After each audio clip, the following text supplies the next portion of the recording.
Итоги летнего курортного сезона 2022 Министерством туризма Абхазии еще не подведены, но судя по массовому турпотоку и мнению людей, задействованных в туриндустрии, можно констатировать, что сезон состоялся.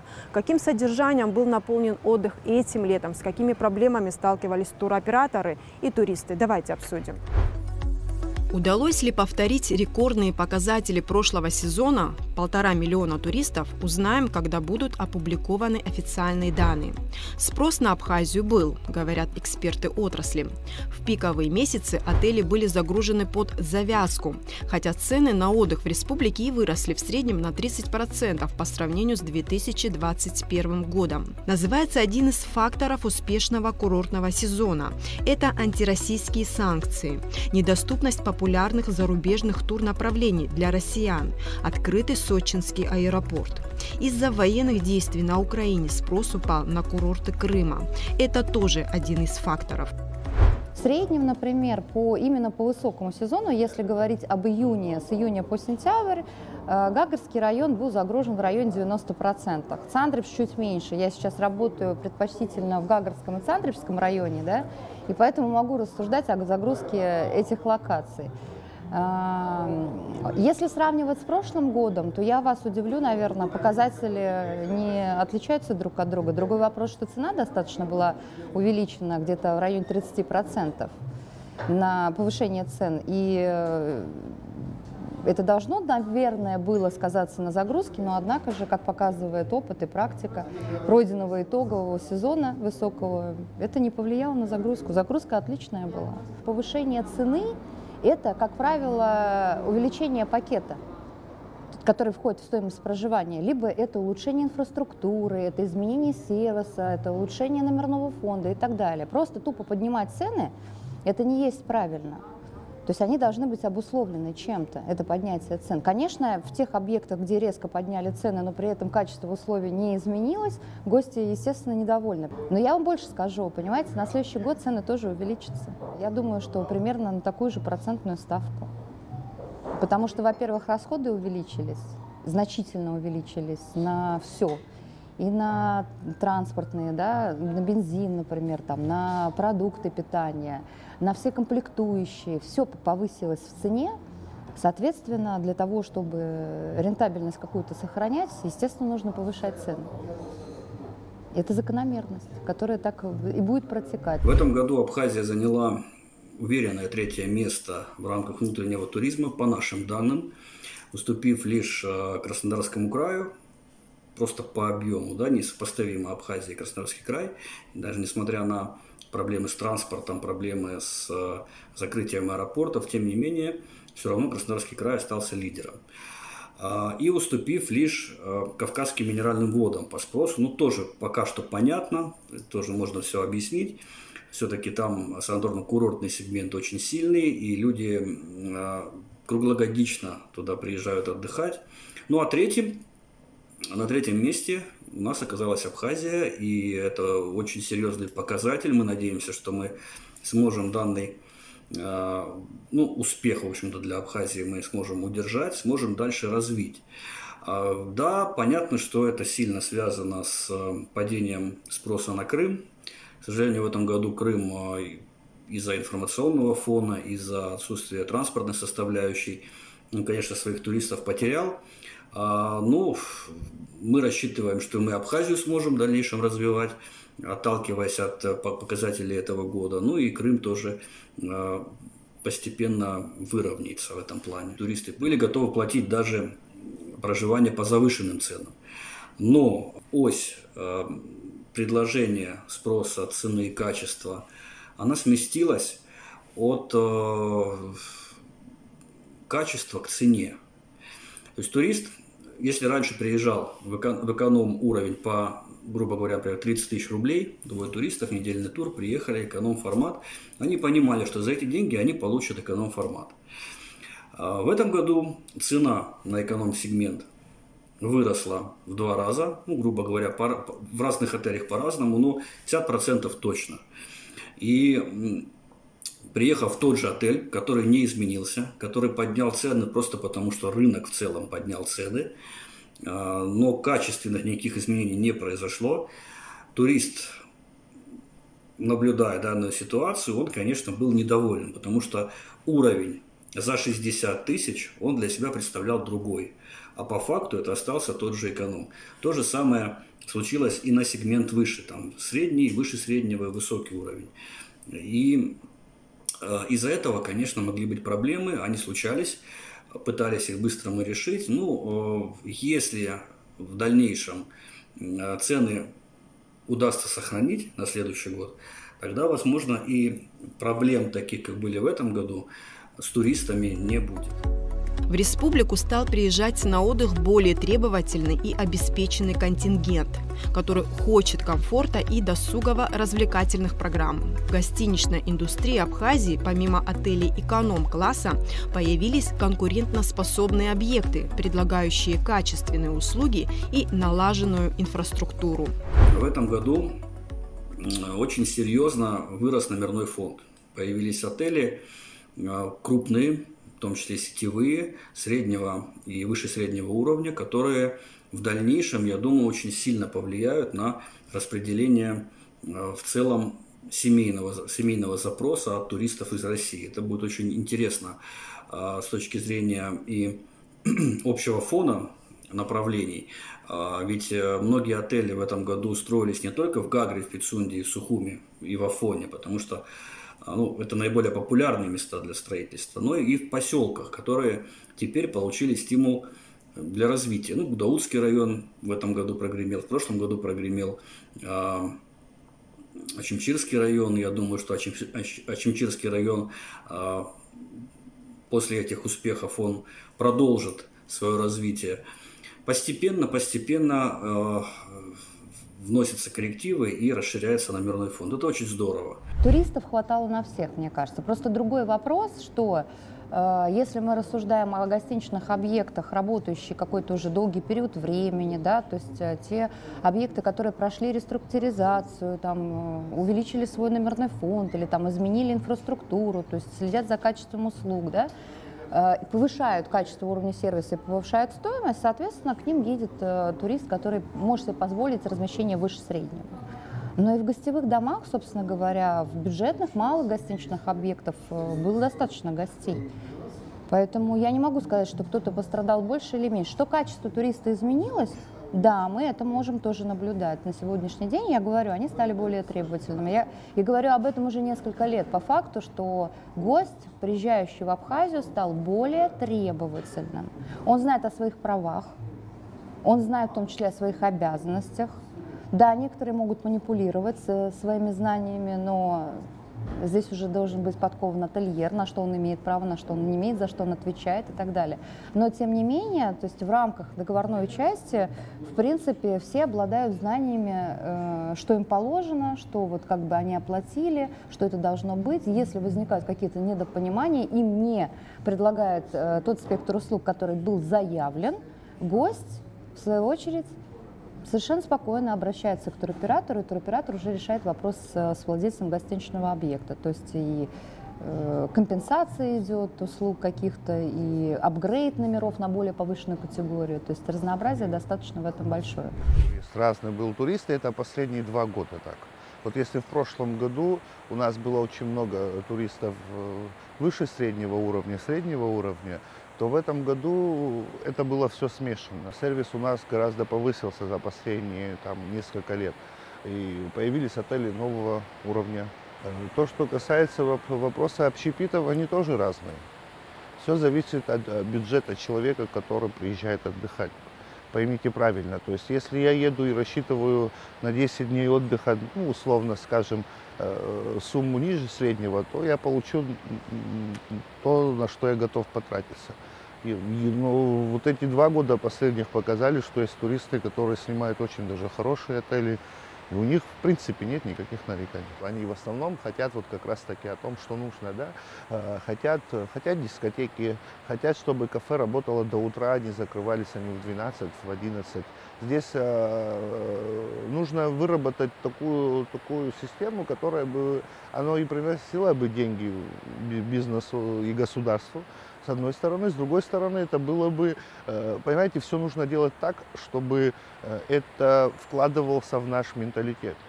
Если мы сегодня будем просто заниматься бизнесом и строить ночные клубы, дискотеки, через 5, 7, 10 лет мы превратимся в большой ночной клуб. И изменить этого никто не сможет. Вы понимаете, вот о чем идет речь. Нужно создавать, я так считаю, отдельные какие-то зоны отдыха. Они должны быть немного не в центре, не в городах, где-нибудь. Туроператоры в условиях жесткой конкуренции предлагают самые разные экскурсионные туры. От экстремального туризма, экотуризма до агро- и гастрономического туризма. Словом, на любой вкус и кошелек. Набирают обороты автокемпинг и глэмпинг. У нас куда второй год уже прорабатывается, мы его так назвали незабываемым Сухумом. Это обзорная экскурсия по городу Сухум с посещением ботанического сада, обезьян-питомника, Государственного музея, музея боевой славы. В этом году можно уверенно сказать, что он получил хороший поток, то есть уже разрекламировано, уже люди хотят и ездят по этому маршруту. Что-то вот из нового, ну, вы понимаете, все маршруты, которые были и здесь, и сегодня, они остаются. И из категорий новых это какие-то, может быть, горные, пешеходные, но это уже на выбор человека, кому что нравится. А так все те же самые маршруты меняются, корректируются. Мы прогнозируем, что, как и раньше, конечно, первое место в Абхазии будет занимать пляжный отдых.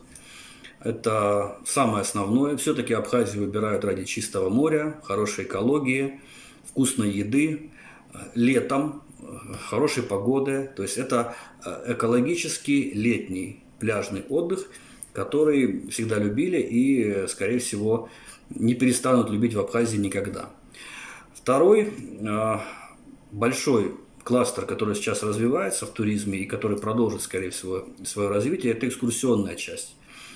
Мы видим, насколько она популярна у туристов и проживающих в Абхазии, приезжающих на отдых в Абхазию, и туристов, проживающих в ближайших соседей. Там Сочинский, например, регион активно использует абхазские маршруты для привлечения туристов. И видя, как сейчас развивается эта сфера, тоже, скорее всего, это будет второй по значимости. Большой сегмент рынка для Абхазии. Но третье место будет, скорее всего, занимать развивающийся, но очень интересный формат. Это санаторно-курортный формат туров. Постепенно все больше и больше больших пансионатов, больших объектов переходит на режим оказания оздоровительных услуг. Мы видим, что 2021 год в этом плане был очень успешен. Январь, февраль, март. Те отели, пока их, к сожалению, немного, но те, кто предоставляет данные услуги, они имеют загрузку и в феврале, и в марте, и туристы с удовольствием приезжают, чтобы подлечиться, чтобы подышать свежим воздухом и зимой, и ранней весной. Это большое подспорье для многих отелей. Если мы говорим про познавательный туризм, его никак не исключишь из этой специфики отдыха, потому что, собственно, появилось очень много предложений по новым эксклюзивным направлениям Абхазии. То есть я вот, например, наблюдаю несколько компаний, которые на сегодняшний день на рынке работают с новым уровнем экскурсионных программ, вносят какую-то в них изюминку, пытаются создать такие интересные пакетные экскурсии, где там однодневные, двухчасовые, трехчасовые, там двухдневные, да, туры на территории самой Абхазии, уже с теми гостями работать, которые здесь проживают в гостиничных объектах, но сделать их более эксклюзивными, привлекательными. В этом году здорово себя проявила компания «Луна Тур». Это совершенно новичок на рынке в Абхазии. Это ребята, которые делают эксклюзивное направление по экскурсионке. То есть у них были туры для влюбленных, чисто мужские туры, женские туры, расслабляющие релаксы с проведением утренней йоги на пляже, например, да, здесь в городе Сухум, затем с завтраком где-то еще в Мока там, или еще что-то, да, затем это спа расслабляющие, то есть они выбирали для себя несколько каких-то локаций, которые они совмещали, расписывали во времени, устанавливали цену и, собственно говоря, предлагали эксклюзив, и это здорово. То То есть в экскурсионку добавляли стрельбище, добавляли какие-то путешествия на яхте, да, то есть было очень, для меня, например, это было интересно. То есть, видя все, что здесь происходит в течение многих-многих лет, мне, например, как туристу приезжать и смотреть всегда одно и то же не очень интересно. А вот открывать для себя новую Абхазию с другой стороны, причем глазами местных людей, которые тебе расскажут намного больше, чем ты сам где-то услышишь или узнаешь, вот это здорово. По наблюдению представителя туркомпании, увеличение цен на входные билеты в Новоафонскую пещеру и Рицинский национальный парк ощутимо не отразилось на желании гостей посетить популярные объекты. Если судить по человеку, который едет на экскурсию, сделать вывод о том, что он как-то, ну не знаю, реагирует на повышение цен на контрольно-пропускном пункте Рицы, либо Афонской пещере, этого не скажешь. Он платит разом за экскурсию. То есть сегодня экскурсия, допустим, в этом году на Рицу Сухума стоит 1950 рублей. 1150 рублей оно стоило до подъема цен. Это же не только КПП Риц, это подъем денег на топливо и вообще цены на услуги поднялись. Турист как таковой он не ощущает, он не видит вот этой вот разницы. Это другое дело, если человек сам на своей машине едет туда, и он помнит, что он в прошлом году ранее приезжал и въезжал туда за 350, сегодня это 700 стоит, то, может быть, возможно, он видит какую-то разницу. Но, как правило, подъем цен же был не только в Абхазии, он был и в России. Люди прекрасно понимают, что поднялось на энергоресурсы, деньги поднялись, на продовольствие и так далее, цены поднялись. И это все взаимосвязано. Расходы на дополнительные услуги у людей уменьшились. То есть люди больше предпочитают пакетное проживание уже с включенным питанием. И, как правило, видя то, что цены увеличились на посещение экскурсионных мест, да, там, где это платно, они уже немножечко как-то стараются экономить. Но потом у нас же возвращающийся гость, вы должны это тоже понять. То есть те люди, которые уже бывали по несколько раз в Абхазии, да, то есть они уже были и на Рицинском парке, например, и в пещере. То есть и они, собственно говоря, не видят смысла ее посещать. Именно поэтому вот меня и порадовали те новые экскурсионные продукты, которые наши экскурсионные компании внедряют на рынке Абхазии. В целом, популярные объекты туриндустрии справились с наплывом гостей. В Гагре, к примеру, удалось решить проблему транспортных пробок в районе рынка, рассказывает Мария Мальцева. По ее словам, проблема нехватки парковочных мест и освещения центральной трассы отрезка Псоу-Сухум – это то, что необходимо решать уже сейчас. Мы с вами тогда, помните, обсуждали в плане того, что большое количество людей поедут на собственном транспорте на отдых, да? И это связано с тем, что достаточно маленькое количество аэропортов осталось, да, для того, чтобы принимать гостей. Конечно, вот эти все опасения, они были оправданы. Потому что здесь никто не думает почему-то о том, что, строя гостиничный объект, ты должен предусмотреть места для парковки. Если ты строишь торговый центр или магазин, или дом, да, то есть какой-то, здесь тоже должны быть парковочные места. Почему нет подземных стоянок, которые должны закладываться вообще в строительство домов, если мы сдаем апартаменты, например, в аренду и так далее. То есть вот это вот, конечно, проблема, потому что у нас у каждого местного человека, наверное, по 2 машины в семье фактически, да, плюс еще к нам приезжают туристы на транспорте, на собственном. Ну, конечно, туристы едут очень аккуратно по центральной трассе. Они же дорогу не знают, они же опасаются, во-первых, они не понимают, как эта дорога проходит, где-то, в частности, например, до Сухума вообще серпантин идет, да, и они для собственной безопасности едут тихо и медленно. Но, в общем, я бы вот этот момент еще как-то вот предусмотрела для следующего года. И у меня огромная просьба вообще к людям, принимающим решения в этой части. Освещение на трассе в темное время суток. Вот, но это же наша безопасность. Это прежде всего безопасность людей, гостей, которые к нам приезжают. И наша вообще собственная безопасность. Но везде проложены уже фонари, но они не горят почему-то. Я вот лично сама с этим сталкиваюсь. Я и плохо вижу в темноте, понимаете, но когда свет не горит, ну это вообще катастрофа. Хотя я вот была в той части за Сухумом, где уже проложена освещение, и оно настолько яркое, там так здорово ехать ночью, вообще никаких претензий нет. Вот это вот качественная работа, да, то есть ты себя чувствуешь безопасно. Что касается госграницы по реке Псоу, то время ожидания паспортных проверок на КПП с российской стороны не уменьшилось. Абхазская и российская стороны совместно работают над тем, чтобы увеличить пропускную способность пограничного перехода. Пока проблемы с переходом остаются. Мы обычно пик сезона берем с конца июля до конца августа месяца, условно говоря. В этом году сентябрь был такой. Я в конце сентября выезжал в аэропорт встречать группу. И простоял немало на границе и на выезде, и на въезде. И какой-то особый... Если сентябрь месяц обычно на выезд бывали проблемы, люди выезжали, то въезжало мало, то в этом году и выезжали, и въезжали, и в обе стороны.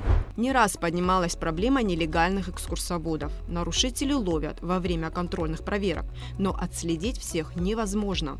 Вопрос встал остро, когда в интернете стали выкладывать видео экскурсий с гидами, плохо знающими топонимику, историю и географию страны. Между тем, работать в этой сфере можно гражданину Абхазии, успешно прошедшему аттестацию на знание истории страны. Нелегальных экскурсоводов, так называемых, много. Начиная от наших местных, заканчивая теми, которые приезжают из-за рубежа. Если это гражданин Абхазии, он как минимум, если даже он плохо учился в школе, он знает историю своего народа, страны, и что бы он ни рассказал, он расскажет это в правильном русле. Совсем другое дело, что когда приезжает человек из-за рубежа, он не знает ни историю страны, а ему нужно заполнить. То есть, когда ты ведешь группу, ты в автобусе, ты пешком с ними, никакой абсолютно разницы нет, ты предоставляешь им информацию. И здесь человек начинает рассказывать, просто нести бред. Не потому, что он так хочет, не потому, что, возможно, он не любит или любит Абхазию, я их не знаю, я с ними не знаком, не берусь за это судить. Просто проблема в том, что ему надо что-то рассказать, он не знает, что сказать. И он начинает всякими глупостями, типа шутками отмахиваться от вопросов, которые ему задаются. Здесь, отлавливать их тяжело. Отлавливать их очень тяжело. Это практически невозможно. То есть человек въехал, он едет с группой. Были частые рейды, совместные рейдовые мероприятия правоохранительных структур, Министерства туризма на различных постах останавливали, выписывали штрафы. Штрафы повысились. Если это до было 1800 рублей, то сегодня речь идет о 18 тысячах в случае первого задержания, во второй раз 36, ну и так далее. Штрафы выросли, и как-то, наверное, это немного все-таки успокоило ситуацию. Нужно обращаться в любом случае в профессиональные туристические компании. Слава богу, в Абхазии их немало, их достаточно большое количество. Найти турфирму, найти экскурсовода здесь вообще никакой проблемы нет. Нередко объектом возмущения местных жителей становятся туристы в купальных костюмах, замеченные в кафе или магазине. Как научить гостей учитывать местные традиции и не появляться в купальниках вне пляжа? Человек, который принимает туриста, должен объяснить ему о менталитете, рассказать и так далее. То есть это хозяева отелей, это экскурсионные компании, экскурсоводы. То есть вот, понимаете, какой момент? Я вот обратил внимание, оно так и есть. Я раньше это не практиковал. Выезжая на экскурсию с утра, людей не знаешь, здороваешься, ну и начинаешь экскурсию, выезжаешь с Сухума. Здесь огромное большое количество объектов историко-культурного наследия. Древний город, рассказываешь о городе. Выехав с Сухума, сразу говорить о том, что вот это вам можно, вот это нельзя. Нельзя публично обниматься, потому что это не так и тому подобные вещи. Ну, не скажешь, это как минимум неэтично. Но в последнее время я это начал практиковать. И вы знаете, это работает. То есть, если я раньше не говорил об этом, потому что я должен был заниматься своей работой и рассказывать им, вести экскурсию, и где-нибудь на первой остановке я видел, что подобные вещи происходят, подходил, говорил, и люди спокойно понимали, и этого не повторялось. Сегодня просто 2-3 минуты на выезде, вот это можно, вон то нельзя. И едем, все. Они понимают, что это нельзя на первом этапе, а потом, когда возвращаешься, уже после они начинают спрашивать, почему нельзя, почему можно и так далее. И это, понимаете, когда рассказываешь об Апсура, они очень внимательно это слушают. Вот какой бы турист не был бы уставший, ты рано утром выехал, поздно возвращаешься и так далее. И они вообще ничего не хотят слышать, ни музыку, ничего, просто отдыхают до отеля и так далее. И когда ты им говоришь о традициях абхазских, вам рассказать, да, конечно, все просыпаются. Навязчивые приставания к отдыхающим с предложением услуг – еще одна история, упоминаемая туристами в соцсетях. И она явно не в пользу комфортного отдыха. Впрочем, количество зазывал поубавилось, говорит представитель туркомпании. Все зависит от того, как это делается. Это есть всюду, на любом курорте, куда бы человек ни приехал, это есть повсюду и везде. Я вам могу сказать одно, что в этом году таких услуг стало меньше. Они есть, они остаются, но их стало меньше, чем в предыдущие годы. Это однозначно. Ну и вы знаете, что стабилизировалось? Стабилизировались цены на эти услуги. То есть это стоит логически. 150-200 рублей, там, не знаю, несколько фотографий и так далее. То есть это же не просто фотографии, это папаха, это, не знаю, кинжал, ружье и так далее. То есть вот такая вот тема, да. Просто раньше, вот то, что вы говорите, раньше это было с чем связано? Фотографировали, а потом уже говорили, стоит это там 500 рублей. Гораздо дороже, чем это реально стоит. Сейчас это все успокоилось, все хорошо, и услуги соответствуют тому, что есть. Это не просто прийти, там, я вас сейчас на фоне моря сфотографирую на ваш телефон, а вы мне заплатите, там, не знаю, 200 рублей. Нет. Да, понятно, на ваш телефон фотографируется, но это уже услуги предоставляются, там, я не знаю, та же самая папаха, бурка, ружье, там, кинжал и так далее. То есть вот это выглядит вот так. Эксперты в сфере туризма отмечают, что на фоне антироссийских санкций у абхазского туризма появились хорошие конкурентные возможности. Надо использовать ситуацию, наращивать темпы модернизации инфраструктуры и предоставлять качественный продукт. Я вижу и необходимость, и, в принципе, тенденцию открытию хороших гостиничных объектов уровня где-то в среднем 3-4 звезды. Потому что вот даже те стартапы, которые мы проводили в этом году, этим летом, вот я столкнулась, например, с очень уникальной концепцией. Это новая концепция для гостиничных объектов в Абхазии. Это Алюар Бутик Отель. У него концепция Adults Only. Это только отдых для взрослых. То есть это отель, небольшой бутик-отель, который принимает у себя гостей от 16 и выше, без детей, для спокойного релакс-отдыха. Вот это вот очень интересная концепция, которая, мне кажется, имеет место быть, и она классно заходит. Вот. Хотя больше популярна она на европейских курортах, но, тем не менее, я рада, что она у нас тоже появилась. Потом у нас начали расти глэмпинги. И меня это очень радует, потому что, во-первых, глэмпинг, отель, он окупается в среднем за 2 года, за 24 месяца по статистике. И вы понимаете, да, что это сборно-разборные конструкции, которые могут находиться в заповедных зонах и не мешать инфраструктуре и природе, там, да, то есть, но при этом вот Гаруда, например, открыла Гаруда глэмпинг. На большое количество глэмпингов. У них там и трехразовое питание, и есть дополнительные услуги, которые они... Там, например, у них есть трансфер до моря и обратно, да, то есть там своя какая-то... там ряд мероприятий, которые проводятся на территории вот этого палаточного городка глэмпинга. И ценник тоже не дешевый. То есть в среднем там стоимость, например, в период высокого сезона при питании трехразовом составляла около 10 тысяч рублей. Но это отличная цена, согласитесь. Наше направление абхазское для всего турбизнеса, в том числе и российского турбизнеса, оно, конечно, привлекательно, потому что туроператоры понимают, что есть еще один кластер, который уже годами прорабатывается, где можно нарастить квоты места, которые точно так же продаются. Многие едут же на транспорте, на машинах, на собственных. Поэтому, конечно, ради собственной безопасности, ради того, чтобы не тратить много времени, в том числе на дорогу, люди едут сюда, к нам. И правильно делают.